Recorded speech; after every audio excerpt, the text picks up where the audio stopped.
kita perempuan yang datang tanpa diundang. Sebelum kita emosi dulu nih semuanya ya. Kita saksikan dulu yuk tayangan yang berikut ini. Allah, naudzubillahi min dzalik, sama naudzubillahi min dzalik. Itu yang ribut berdua. Iya. Yang kumpul se-RT itu. Iya, iya. Dan pertanyaan saya tuh kadang-kadang ya sama pelakor-pelakor atau ani-ani di luar sana. Kenapa sih emang lebih menarik suami orang atau gimana gitu? Kayak nggak ada yang lain gitu kan? Subhanallah, naudzubillahi min dzalik. Nggak inget dosanya gitu. Nah, Ustadz Afif, ini pertanyaannya berhubungan dengan video tadi, tayangan tadi. Boleh nggak sih sebagai istri sah itu tuh labrak? Kan tadi kan kita udah ngomongin ada detektif, udah ketahuan, boleh nggak kita labrak? Atau elegan aja udah diem aja atau gimana? Kan perempuan juga punya hati perasaan, masa harus diem aja nangis? Iya nggak ibu? Ibu kok menyimak banget sih? Ibu pasti pengen catat kan, pengen melakukan habis ini harus ngapain kan? Pertanyaannya adalah apakah seorang istri boleh melabrak kepada pelakor? Karena kalau nasihatin pelan-pelan gak kena, kalau dinasihatin halus-halus, jadi mau dinasihatinnya kasar. Hadirin yang dirahmati Allah Subhanahu wa taala, Allah menuntun kita wa tawassaw bil haqqi wa tawassaw bis sabr. Menasihati dalam kebenaran, kasih tahu dia, kasih tahu bahwa ibu ini salah, ya udah punya istri yaitu saya dan lain sebagainya. Seraya wa tawassaw bis sabr. Begitu kita nasihati dalam kebenaran harus ada kesabaran. Jangan orang dilabrak. Pertanyaannya, apakah ketika kita melabrak seorang yang kita anggap sebagai pelakor tersebut atau penggoda suami kita, apakah menyelesaikan masalah? Kan enggak. Dilabrak malah jangan-jangan kita kena tindak pidana. KUHP-nya 167 tuh pasalnya. Bagaimana seseorang, iya Ustadz, nanti kalau ngelabrak bukan menyelesaikan masalah, malah bikin masalah. Oleh karenanya tidak boleh bagi kita untuk melabrak. Wajadilhum billati iya ahsan. Teguran paling hebat kepada seseorang yang barangkali mengganggu rumah tangga kita, cari orang yang paling dekat kepadanya, itu tegurannya. Cari orang yang punya pengaruh. Misalnya wanita ini punya ibu yang ia takuti, curhat ke ibu orang tersebut. Cari tahu seluk-beluk wanita tersebut, karena wanita itu pasti punya kelemahan. Nah akhirnya setiap kita pasti punya jalan keluar. Kalau dilabrak dengan kemarahan, marah dengan marah, api dengan api, ya malah membesar. Artinya ini bukan problem solving. Jadi cari personal approach. Siapa pendekatannya adalah siapa orang berpengaruh kepada wanita ini. Itu yang pertama. Yang kedua, teguran nggak selalu harus kita yang menegur. Teguran nggak selalu harus dengan suara yang kencang. Seperti kepada anak. Kita kadang-kadang nggak perlu teriak kepada anak. Melotot aja kayak jengkol mata kita. Anak udah ketakutan, betul nggak? Suami kita pelototin begini, udah ketakutan. Apalagi kalau teguran itu kepada barangkali mohon maaf orang-orang yang dalam hal ini tidak menyenangkan rumah tangga kita. Maka teguran itu nggak mesti dengan labrak-labrak. Bisa dengan cara sikap kita. Sikapnya apa? Batasi suami kita.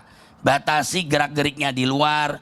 Batasi kesenangan dan hobi-hobinya. Untuk apa? Bukan untuk melarang kesukaannya, tapi demi membatasi gerak-geriknya. Nah itu kan tidak perlu dengan melabrak. Nah hadirin dirahmati Allah Subhanahu wa taala, jangan sampai mulut kita menjadi bagian dari dosa kita. Wa na'udzubillahi min dzalik. Walhamdulillah. Subhanallah ya Ustadz Afif, nggak boleh banget berarti nih, nggak boleh. Harus Watawassaw bil haqqi watawassaw bis sabr. Sabar. Allah bersama dengan orang-orang yang sabar. Ya Allah Ustadz ya Allah, nggak boleh banget. Nih kata kreatif kita tadi jawabannya boleh gitu. Kalau kreatif kita ternyata jawabannya nggak boleh kalau dari sudut pandang Islamnya. Kita tetap elegan, bismillah gitu ya, berdoa sama Allah. Allah pasti kasih yang terbaik, kasih jalan keluar yang terbaik insya Allah. Laki-laki juga jangan sembarangan ya, udah enak-enak ngambil anak orang terus disakitin. Naudzubillahi min dzalik. Nah sekarang kita lanjut nih, mau belajar bersama dengan Ustadz Syam. Yep. Ustadz, bener gak sih walaupun seorang istri seorang istri ketika sakit sekali hatinya mengetahui bahwa naudzubillahi min dzalik suaminya selingkuh atau punya hubungan lain dengan wanita lain di luar sana gitu ya. Itu sebenarnya adalah caranya Allah menyelamatkan dirinya dan menyelamatkan keluarganya. Karena sebenarnya juga Allah gak cuma ngelindungin istrinya ini aja, tapi ngelindungin suaminya juga. Dengan dikasih insight, istrinya tuh tahu ini suami lagi ngapain. Mohon tausiahnya. Terima kasih Caca Tabe guru kami Ustaz Maulana, Ustaz Afif, para alim ulama yang dimuliakan Allah Subhanahu wa taala, para jamaah. Bismillahirrahmanirrahim. Benar enggak sih sebenarnya walaupun sang istri sakit mengetahui kenyataan bahwa suaminya ada main dengan orang ketiga, sebenarnya ini jalan Allah menyelamatkan dirinya. Tapi mengapa harus lewat orang ketiga, jamaah? Maka seseorang itu diuji sama Allah, itu terserah Allah. Maka kita ini semua fakir di hadapan Allah. Ya ayyuhan nasu antumul fuqara'u ilallah. Wahai manusia, kalian semua fakir, butuh di hadapan Allah. Maka ada orang diuji dengan uang. Kenapa? Karena seakan-akan dia sudah paling mengandalkan uang. Ada orang diuji dengan pasangan. Kenapa? Karena seakan-akan dia terlalu bersandar dengan pasangan, bukan bersandar kepada Allah. Betapa banyak kita lihat kasus-kasus viral. Saya percaya selama ini kepadanya, ternyata di belakang saya dia ada orang ketiga.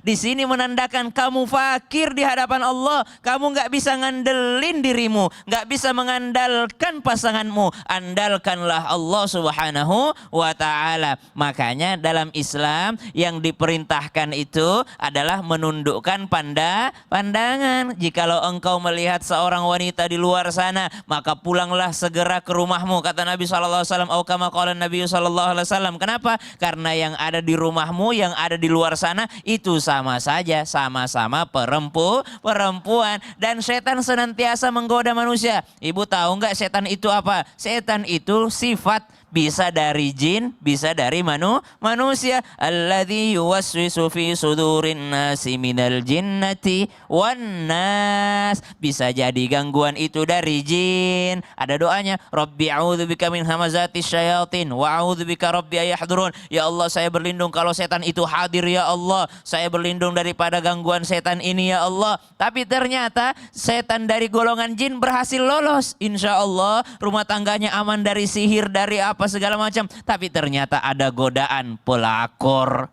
ada godaan pebinor, ada daripada orang ketiga yang menggodanya. Maka ini mesti daripada pertahanan si suami, pertahanan si istri. Ibu kalau di rumah sudah ada garam, ditawarin garam di luar rumah, mau nggak? Nggak juga. Kenapa? Udah ada di rumah. Makanya kita puaskan diri kita dengan yang halal sehingga tidak perlu cari yang haram. Ada orang masih melirik di luar sana karena mungkin di rumahnya tidak menemukan itu, tidak menemukan pujian dari istrinya, tidak menemukan daripada pelayanan dari istrinya, tidak menemukan teman bicara yang baik di rumahnya, sehingga dia cari teman bicara di luar. Kenapa? Di rumahnya tidak ada yang bisa diajak bicara. Setiap diajak bicara selalu menyalahkan, selalu meremehkan. Maka introspeksi diri, pelajaran untuk diri kita masing-masing. Wallahu ta'ala a'lam. Subhanallah, ini berarti kita benar-benar harus mengimani ayat Inna lillahi wa inna ilaihi rojiun. Betul, antumul fuqara'u ilallah, kalian semua butuh di hadapan Allah. Jadi jangan kita terlalu bergantung sama suami. Boleh bergantung, tapi rezekinya dari Allah lewat suami, rezekinya dari Allah lewat pekerjaan, lewat istri, lewat orang tua. Masya Allah. Terima kasih pengingatnya Ustadz Syam. Dan sekarang kita mau dengerin cerita nih dari guru kita Ustadz Maulana. Karena kita masuk ke segmen Ustadz Bercerita. Silakan Ustadz Maulana.